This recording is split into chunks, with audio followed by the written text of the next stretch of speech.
Good morning. This is Debra V. Wilson. It is Friday, the 10th of November 2017, and the time is 500 hours and 42 minutes. That's GMT minus 6, and I'm in Canada.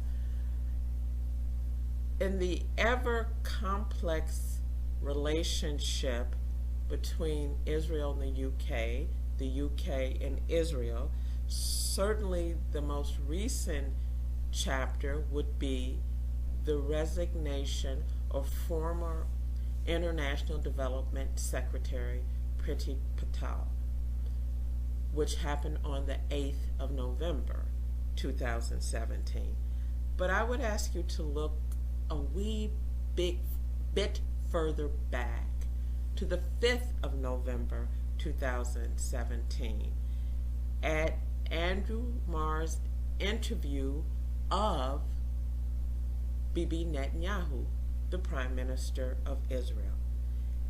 I've taken 5 minutes, just under 5 minutes of that interview, which is in total just over 16 minutes, to post for educational and research purposes only, because I think it gives some additional nuance to the dynamics and complications and complexity between Israel and the UK and Israel in terms of their relationship. In particular, take a listen to how the PM, Bibi, conceptualizes Israel's relationship with the UK in terms of addressing extremism manifestation in the UK.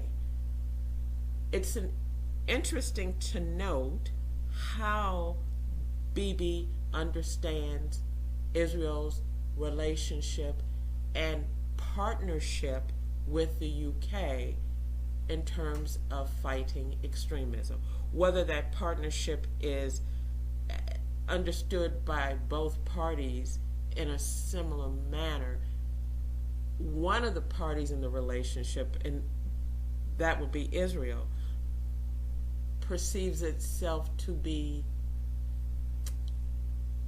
on the front line, not just from a global perspective, but in Israel's relationship with the UK. This is Debra V. Wilson.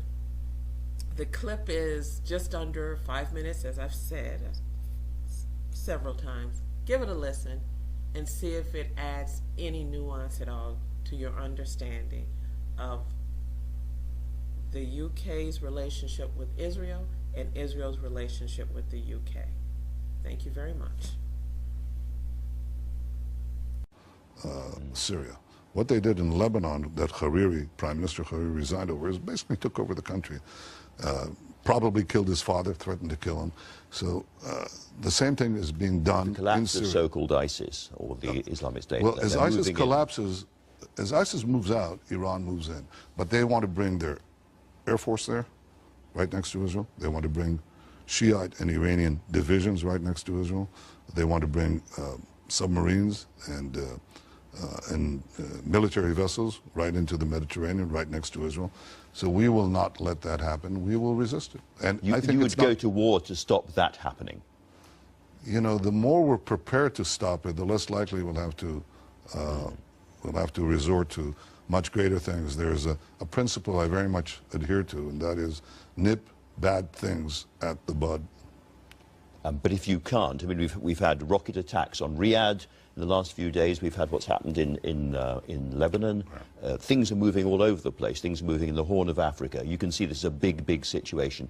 Are we drifting or moving at this stage towards a major war in the region between Iran and her allies and proxies on the one hand, and Israel and the Sunni states on the other? You're definitely in such a conflict, and you're quite right. There is a realignment in the region. But I think it's a larger battle. It's the battle between medievalism and modernity. The forces who stand for modernity, Israel squarely does, have to fight these, have to resist the onslaught of this militant Islamism that uses rockets, terrorism, suicide bombers, and so on. And the sparks of that firmament you see on the streets of London. If medievalism wins there, you lose here. So we're really on the front line of this great battle for the future of the world, not merely the future of the Middle East, but the future of the world. And you think Donald Trump gets it and is at your back? I think he definitely understands that Iran is the primary problem. It probably accounts for 95% of the problems we experience now in the Middle East. And I think he gets that, and it's a good thing that he gets it. Can I ask about the condition of Jews in this country? Because there are I've got a lot of Jewish friends, and there are a lot of Jewish community leaders who are very worried about your government. And they say that particularly the settlements issue has made it much, much harder to defend Israel in this country. We've always had anti-Semitism in Britain, but it's been quite quiet for a long time, and it is back on the rise. Well, you know, I wouldn't blame Jews for anti-Semitism any more than I would blame blacks for racial hatred toward them or anti-gay hatred because of what they are, not what they do. Distinction between Jews and policies. Well, you know what happened?